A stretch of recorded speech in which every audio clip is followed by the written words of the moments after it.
Bonjour à tous et merci de nous accueillir chez vous dans votre propre foyer. Alors qu'en temps normal, c'est nous qui vous accueillons dans un bâtiment le dimanche matin. Eh bien, aujourd'hui, c'est vous qui nous accueillez. Alors, salutations fraternelles au nom de toute l'équipe pastorale de l'Église chrétienne de Rosemère. En tant qu'organisation, nous avons pris toutes les mesures qui ont été établies par le gouvernement et par la santé publique, de telle sorte que toutes les activités sont annulé, le bâtiment reste fermé jusqu'à nouvel ordre. Alors, nous sommes heureux de pouvoir vous servir sur cette plateforme, alors que la technologie nous permet de pouvoir entrer dans votre foyer. Et nous sommes une église chrétienne évangélique située à Rosemère, tout près du centre commercial La Place Rosemère. Et alors que normalement, le dimanche matin, le stationnement de la Place Rosemère de ce centre commercial est rempli, il commence à se remplir très rapidement.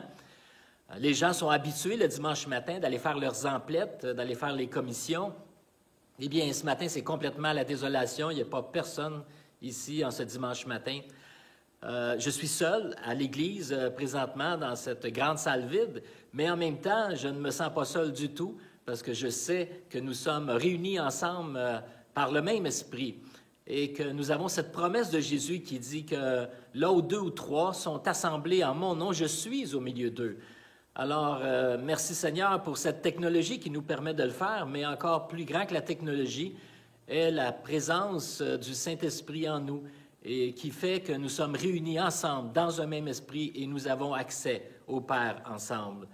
Dans la situation actuelle, nous sommes pratiquement dans l'obligation de prendre un temps d'arrêt.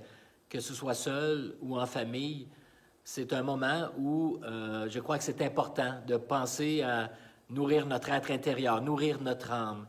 Et alors que vous prenez ce temps dans l'isolement, peut-être dans la solitude, bien, je prie que ce moment puisse vous être très bénéfique. Bénéfique au niveau de votre foi, de votre cheminement spirituel. Et si vous avez des besoins quelconques, sachez qu'on a une équipe de prière chaque jour qui prie pour les nombreux besoins. Vous n'avez qu'à nous transmettre vos besoins à l'adresse qui apparaît au bas de l'écran et soyez assurés que notre équipe de prière, chaque jour, priera pour tous ces besoins. Et si on peut vous aider dans un domaine quelconque, nous le ferons dans la mesure de nos possibilités.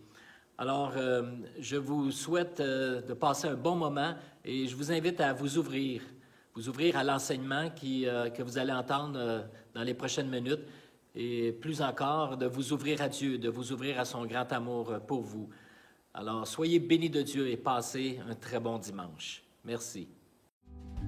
Paix au mon âme, paix au mon âme, paix au mon âme.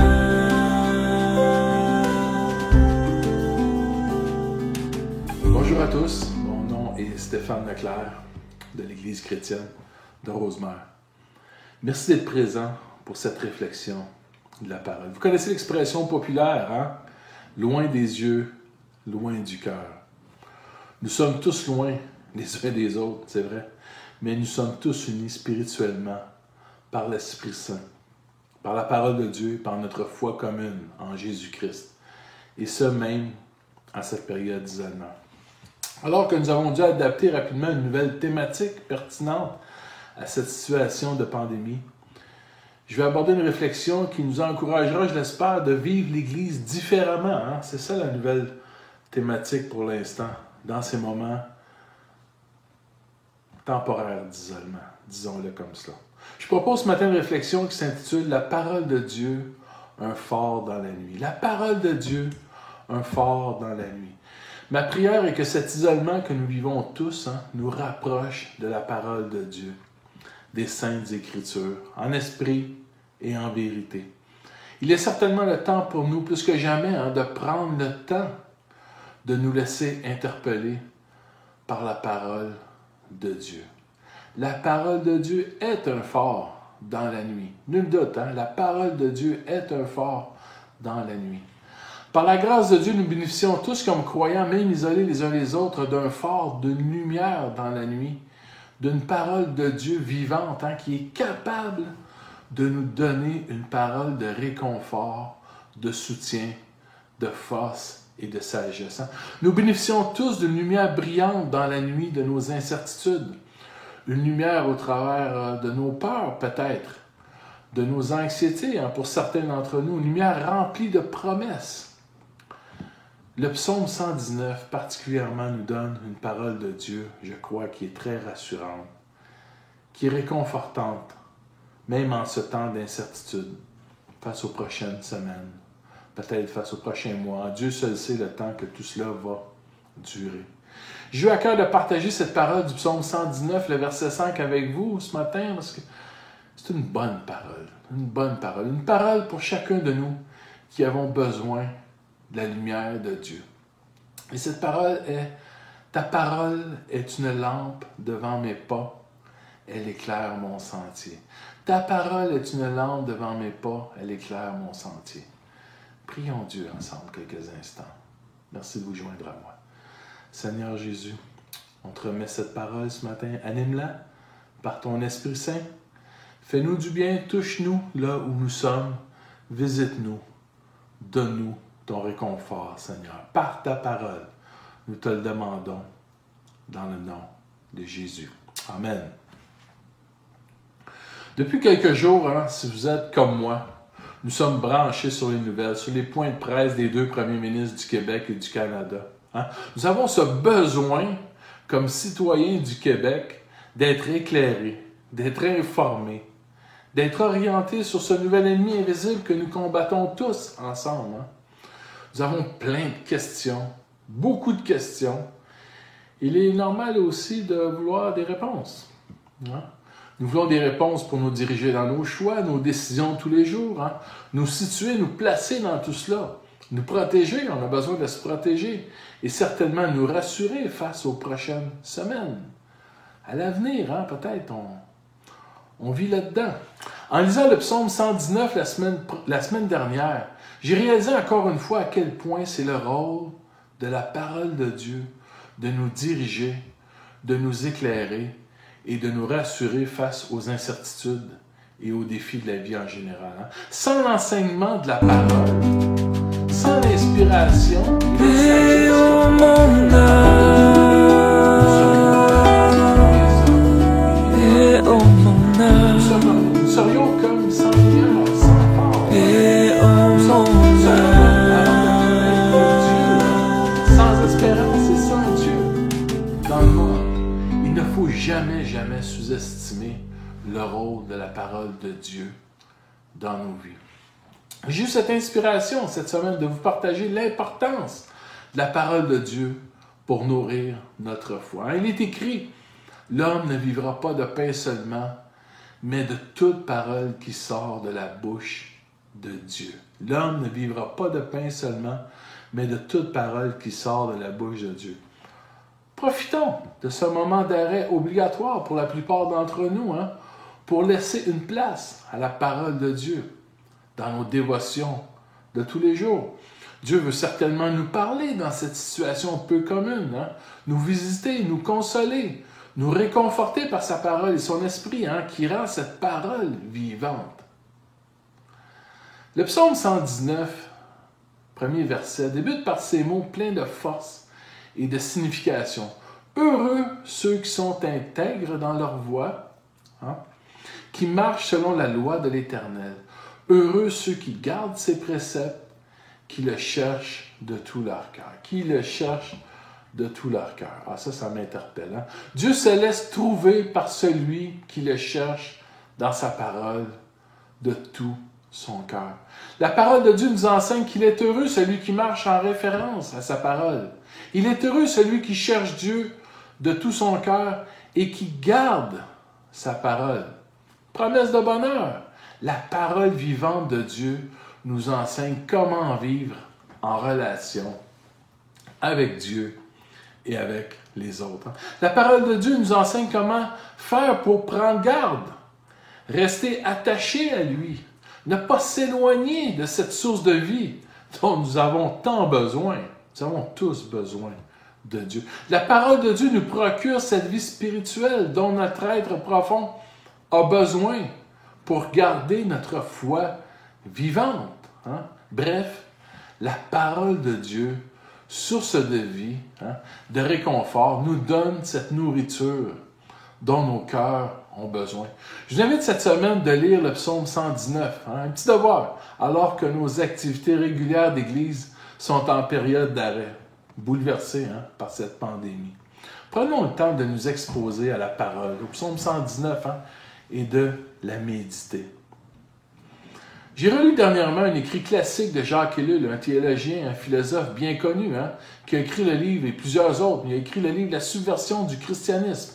Et dans son livre, M. Ellul fait une affirmation saisissante. Il dit « Le Dieu chrétien est un Dieu caché. Le Dieu chrétien est un Dieu caché. Pas plus qu'aucune image de Jésus ne peut être conservée ou imaginée. Il s'agit d'une religion de la parole seule. Et Jésus lui-même est la totalité de la parole, toujours vive et jamais ritualisée. » En une phrase, le christianisme est la religion de la parole. Rien de moins, la religion de la parole. Et la totalité de cette parole de vie se trouve en Jésus lui-même. Rien de moins. Nous pouvons affirmer comme croyants que nous sommes le peuple de la parole. Nous sommes le peuple de la parole. Amen. Amen. Merci Seigneur Dieu pour ce privilège exceptionnel, cette grâce immense de pouvoir entendre et lire cette parole qui trouve sa plénitude, son expression parfaite dans la vie et la personne de Jésus. Dire que certaines personnes sur la terre, au moment où on se parle, n'ont pas encore accès librement à la parole de Dieu, c'est pas croyable. Ta parole est une lampe devant mes pas, elle éclaire mon sentier. Ta parole est une lampe devant mes pas, elle éclaire mon sentier. Jacques Ellul poursuit dans son livre en disant « Dieu est absent du monde visible. Dieu est absent du monde visible.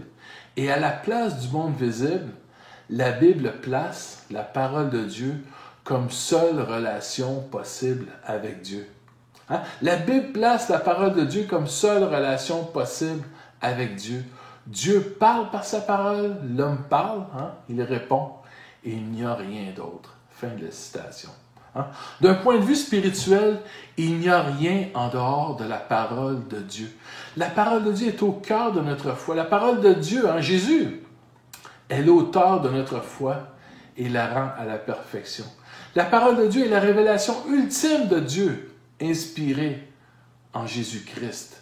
Notre foi dépend de la parole de Dieu. Et en dehors de la parole de Dieu incarnée en Jésus, rien. C'est le vide spirituel. On connaît ce beau texte en Jean 1.1. Au commencement était la parole était avec Dieu, et la parole était Dieu. La parole de Dieu qui était présente avant toute chose s'est incarnée parfaitement un jour sur la terre dans la personne de Jésus-Christ. Jésus, la parole incarnée de Dieu, existait déjà avant la création de toutes choses. Il dit en Colossiens chapitre 1, verset 16, « Tout a été créé par lui et pour lui. » Dieu soutient toutes choses par sa parole. Dieu soutient la création entière par sa parole. Hébreux 1, verset 3. Voilà pourquoi Paul affirme avec force et conviction en Romains 10, 17, « Ainsi la foi vient de ce qu'on entend, et ce qu'on entend vient de la parole de Christ. » Notre foi, notre vie spirituelle, notre espérance, notre amour, tout dépend de la parole de Dieu. Si j'ai la foi aujourd'hui, c'est qu'un jour, un frère de l'Église m'a exposé la parole de Dieu. Et j'ai cru de tout mon cœur. Dans mon cas, c'est un ami de longue date. Un frère qui m'a partagé la parole de Dieu à un moment donné clé de ma vie. Un moment où le temps de Dieu est arrivé pour moi de faire des changements dans ma vie.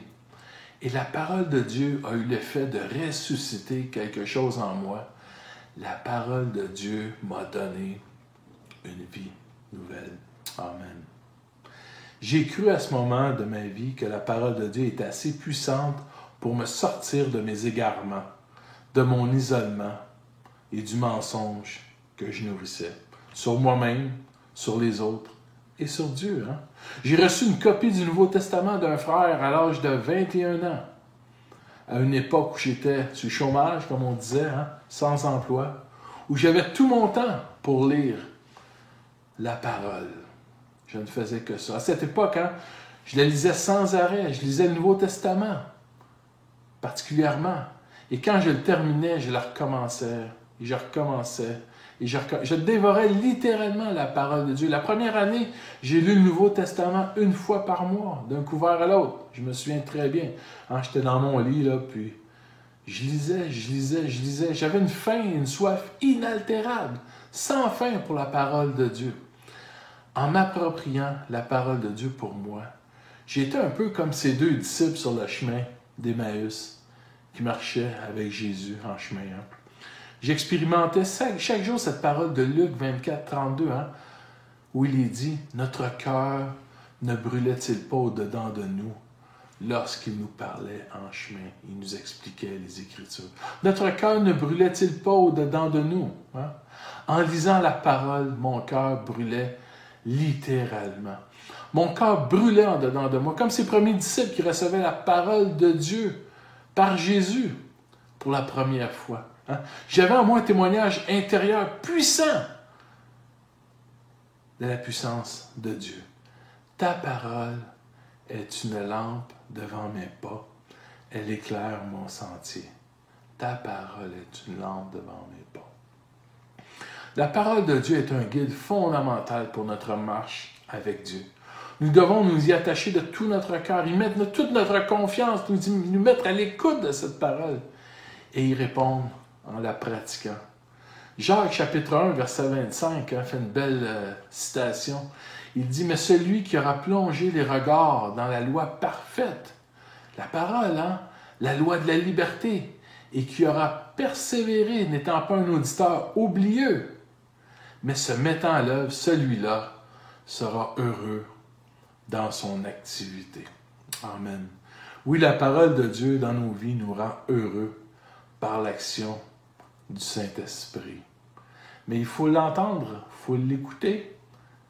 Il ne faut pas être oublieux, il faut la mettre en pratique. En 2 Timothée 3, versets 14 à 17, Paul écrit à Timothée, son fils dans la foi, hein, « Pour toi, reste attaché à tout ce que tu as appris et reçu avec une entière conviction. Tu sais de qui tu l'as appris. Depuis ton enfance, en effet, tu connais les saintes Écritures. Elles peuvent te donner la vraie sagesse qui conduit au salut par la foi en Jésus-Christ. Car toute l'Écriture est inspirée de Dieu et utile pour enseigner, réfuter, redresser et apprendre à mener une vie conforme à la volonté de Dieu. Ainsi, l'homme de Dieu se trouve parfaitement préparé et équipé pour accomplir toute œuvre bonne. Amen. Le rôle de la parole de Dieu est de nous inspirer par le Saint-Esprit, hein, par l'Esprit Saint, de nous donner la vraie sagesse, comme on vient de lire, nous enseigner dans toutes ces situations que nous pouvons vivre dans la vie, qui est parfois même difficile. Je dirais particulièrement pendant cette situation que nous vivons, hein, comme cette crise du coronavirus. Pour ma part, quand je passe une mauvaise période, et j'en passe des mauvaises périodes comme tout le monde, je demande à Dieu de me donner une parole qui saura faire une différence pour moi. Je demande à Dieu, Seigneur, donne-moi une parole, pour moi, juste pour moi. Une parole qui saura me donner des convictions intérieures, qui saura me donner des balises, des orientations, une parole, hein, une promesse sur laquelle je pourrais m'appuyer et prendre courage. Ta parole est une lampe devant mes pas. Elle éclaire mon sentier. Déjà, cette parole que Dieu nous donne aujourd'hui, hein, nous donne cette conviction que nous pouvons trouver des réponses. Pas toutes les réponses, mais nous donne les réponses, des éclairages sur les sentiers de la vie grâce à la parole de Dieu. Hein, il est tout à fait vrai d'affirmer, hein, que la Bible, la parole de Dieu, donne certaines réponses sur la vie, la mort, la souffrance. Mais il ne serait pas juste de dire que la parole donne des réponses à toutes les questions de la vie de façon claire, nette et précise. Hein? Nous savons que la nature humaine aime avoir des réponses claires, nettes et précises et sans équivoque sur les grands questionnements de la vie en général. Les disciples ont posé la question à Jésus, mais pourquoi, Seigneur, cet homme est-il né aveugle. Pourquoi, Seigneur? Pourquoi, Seigneur? Hein? C'est dans la nature humaine de l'homme et de la femme de vouloir des réponses. L'être humain a horreur du vide. L'être humain est ainsi fait. Qui aime vivre dans le doute? Qui aime vivre dans le questionnement? Pourquoi se compliquer la vie quand on peut avoir des réponses, hein? Des solutions? Surtout à une époque scientifique où il semble y avoir une réponse précise à toute question. Sommes-nous vraiment capables de tout savoir, tout comprendre, de saisir la pensée de Dieu juste dans cette crise mondiale que nous vivons? Certainement pas. Hein? La vie, nos vies, sont-ils des histoires prévues d'avance, écrites noir sur blanc? Mais non, je ne crois pas non plus. Hein? Je crois personnellement que la vie spirituelle, hein, la vie humaine, la vie avec Dieu est une expérience la plupart du temps qui laisse beaucoup de place à l'ambiguïté. Pleine de nuances, pleine de questions, pleine de recherches, pleine d'incompréhension parfois, de doutes, hein? Des déceptions. La vie est remplie de déceptions. Qui peut prétendre avoir saisi Dieu, avoir saisi la pensée de Dieu, trouver Dieu parfaitement? Dieu, lui, nous a saisis. Amen. Mais je n'ai pas encore saisi Dieu parfaitement. Un jour, certainement, je le verrai face à face et je comprendrai toutes choses tout à coup, là. Mais ce n'est pas le cas pour l'instant. Pour ma part, la vie spirituelle ne se résume plus à un écrit noir sur blanc, sur du papier. Hein? Je ne vois plus la parole de Dieu comme un simple livre de réponses, un simple code de vie, de conduite morale, un livre de dogmatique et de règles. Non. Je ne vois plus la parole comme une espèce de livre de recettes. Je dis cela pourquoi? Parce que la Bible, dans son histoire, a longtemps été considérée comme telle, un livre de règles, de lois, un livre avec un caractère légal, juridique, issu de l'époque et du contexte romain. Hein, ça ressort, ça, dans l'Écriture. La vie chrétienne est pour moi une marche de tous les jours avec Dieu par la foi. C'est par la foi, une marche déterminée par la foi, la confiance que j'accorde à Dieu et à sa parole. Une marche déterminée par ma foi. Dans quoi? Dans la fidélité de Dieu, en Dieu. Hein? La parole est claire là-dessus. Le juste vivra par la foi. Pas autrement. Pas par la vue. Pas par des certitudes. C'est par la foi. Le juste vivra par la foi. Et la foi implique certainement que nous n'ayons pas toutes les réponses. Malheureusement. Sinon, ça ne serait plus par la foi. Avec les années, je réalise plus que jamais que la vie par la foi est une vie qui se situe bien souvent dans une zone grise, dans la confiance du cœur, dans les nuances, dans la sagesse. Hein? La vie avec Dieu est une grande aventure remplie de surprises chaque jour. Hein? Il n'y a rien de figé, il n'y a rien il y a rien de cristallisé dans la marche chrétienne. C'est toujours dynamique, vivant, ça bouge tout le temps. Dans notre cheminement, nous sommes tous pris dans cette tension. D'un côté, on ne peut pas contrôler Dieu, mais on ne veut pas contrôler Dieu, car Dieu est Dieu, et Dieu, il fait ce qu'il veut. Hein? Dieu est souverain.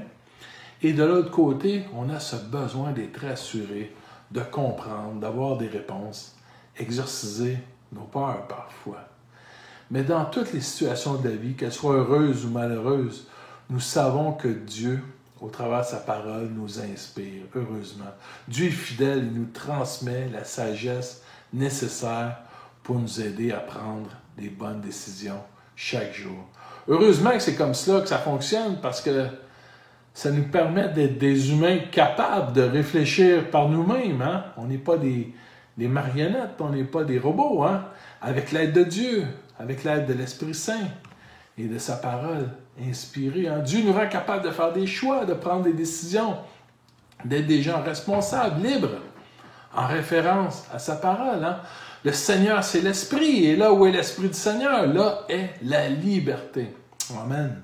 Hein? La responsabilité est le lieu de la liberté. Jean-Luc Mongrain avait dit ça à la télévision une fois. La responsabilité est le lieu de la liberté. Jean-Luc Mongrain qui avait fait sa théologie. Sans responsabilité, pas de responsabilité réelle possible. On ne peut vraiment être libre que si nous sommes parfaitement responsables de nous-mêmes, de nos choix, responsables de nos réflexions, responsables de nos décisions devant Dieu, inspirés par lui. Hein? L'Écriture nous est parvenue pour nous inspirer, nous enseigner, nous redresser, nous apprendre la sagesse. La vraie sagesse, comme on a lu tantôt. Hein? Bref, nous faire réfléchir, nous guider, nous amener à devenir de meilleurs hommes, de meilleures femmes, hein? Des adultes responsables, libres, capables de prendre des décisions devant Dieu. N'est-ce pas merveilleux? Capables de mettre notre foi en Dieu quand nous sommes aussi dans la noirceur. Ta parole est une lampe devant mes pas, elle éclaire mon sentier. Ta parole est une lampe devant mes pas, elle éclaire mon sentier. Hein, la parole est une source incroyable d'inspiration qui se renouvelle chaque jour pour chacun d'entre nous. C'est parce que la parole de Dieu est une parole inspirée qu'elle est fondamentale à notre foi. Si l'Écriture sainte n'était pas une parole divine, soutenue, animée par le souffle de Dieu, ce serait comme une lettre morte écrite sur du papier. Chers frères, chères sœurs, l'origine de la parole de Dieu, elle est divine. La parole de Dieu, elle est inspirée par Dieu. Hein? La parole de Dieu, par l'action du Saint-Esprit, qu'on produit en nous des convictions, des inspirations profondes, des réconforts qui nous sont utiles dans les moments difficiles de la vie. Un jour, hein, personnellement, dans un moment de grand découragement, et j'étais déjà croyant depuis plusieurs années, un moment de grande faiblesse, d'inquiétude face à l'avenir, je me demandais, hein, j'avais de l'inquiétude, de l'angoisse face à l'avenir. Un jour, je nageais dans la noirceur, je rencontre un frère sur la rue qui me partage spontanément un court verset du psaume 37 de la parole de Dieu. Il me cite ce verset incroyable. « Remets ton sort à l'Éternel, mets en lui ta confiance et il agira. » Remets ton sort à l'Éternel, mets en lui ta confiance et il agira. Bang! Le timing de cette parole de Dieu était pour moi comme un couteau tranchant. Ce fut pour moi comme une révélation, une parole qui venait directement du Seigneur, juste pour moi, pour personne d'autre. Ça peut paraître égoïste un peu, mais c'était une parole de Dieu pour moi. Une parole qui m'a directement touché au cœur. Une parole vivante pour moi. Une parole qui m'a soutenu, qui m'a relevé hein, à ce moment difficile de ma vie. Ressusciter un espoir en moi face à l'avenir. Retenons, chers frères, chères sœurs, que la parole de Dieu est bel et bien vivante par l'Esprit. Elle peut nous toucher droit au cœur. Hein? Elle répond aux besoins de notre foi. Cherchons Dieu de tout notre cœur par sa parole. Le psaume 34, verset 5 dit « J'ai cherché l'Éternel. » J'ai cherché combien de versets dans la Bible nous parlent de cette idée de chercher la face de Dieu. J'ai cherché l'Éternel. Il m'a exaucé.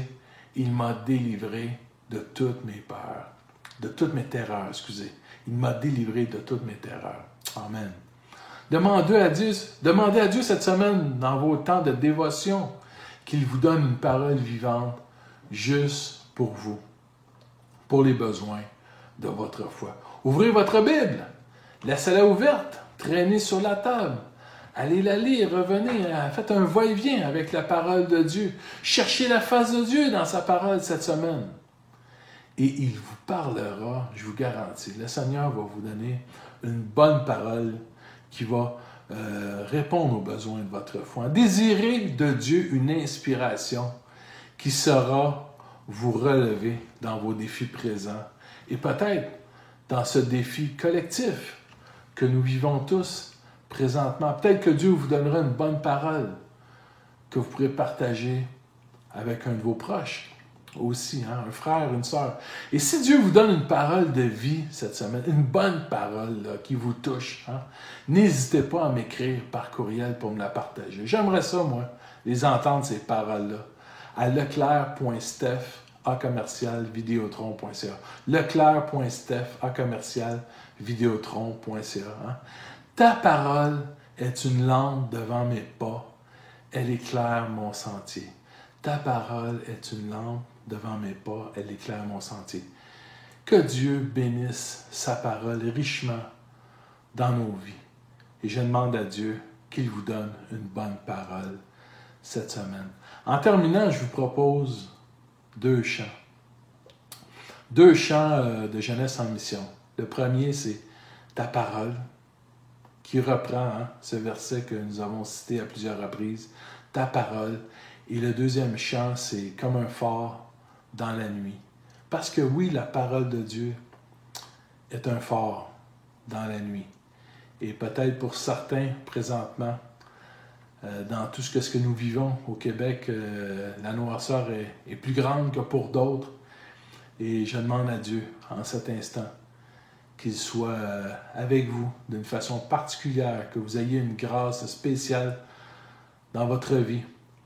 Une bonne parole de sagesse, une bonne parole qui va savoir vous relever, vous faire du bien, vous réconforter et vous toucher. Et c'est dans le nom de Jésus que je prie. Amen.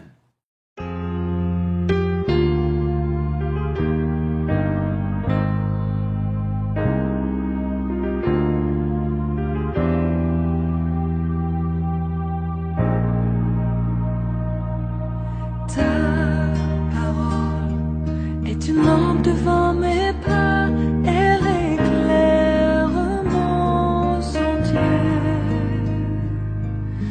Ta parole est une lampe devant mes pas, elle éclaire mon sentier. Quand parfois je crains d'avoir perdu mon chemin, tu es toujours tout près de moi. Je ne craindrai rien, car tu me tiens par la main, tout près de moi jusqu'à la fin. Ta parole est une lampe devant mes pas, elle éclaire mon sentier. Ta parole est une lampe devant mes pas, elle éclaire mon sentier. Je n'oublierai pas ton grand amour pour moi, pourtant parfois je doute encore. Oh Jésus, guide-moi, garde-moi tout près de toi.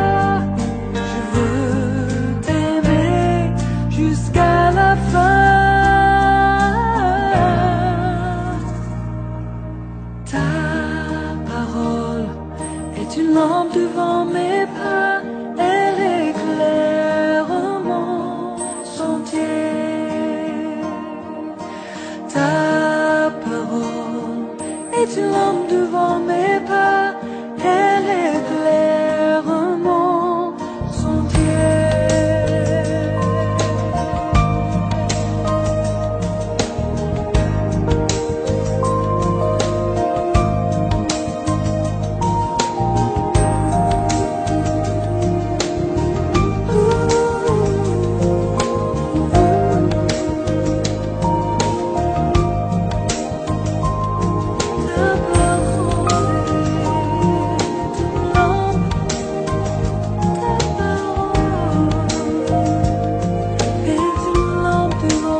présence, que ferions-nous?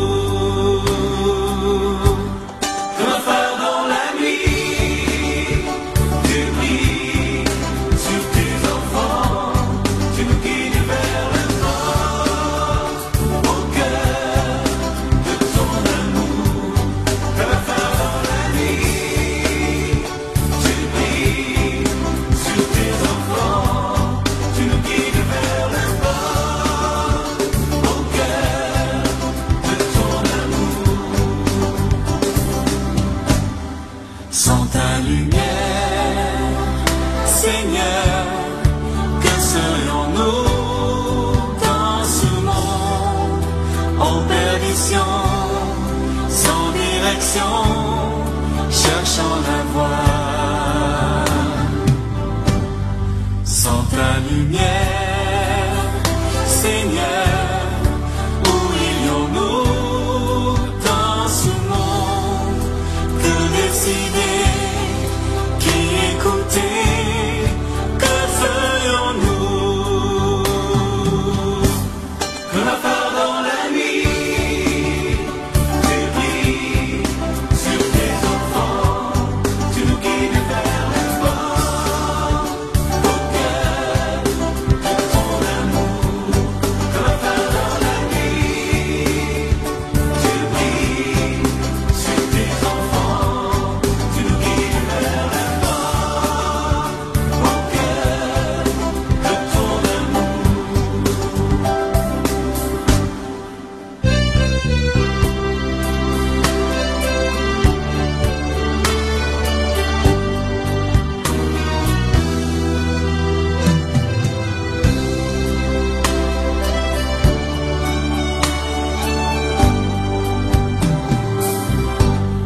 Sans ta lumière, Seigneur, où irions-nous dans ce monde? La mer est immense, sans ta présence.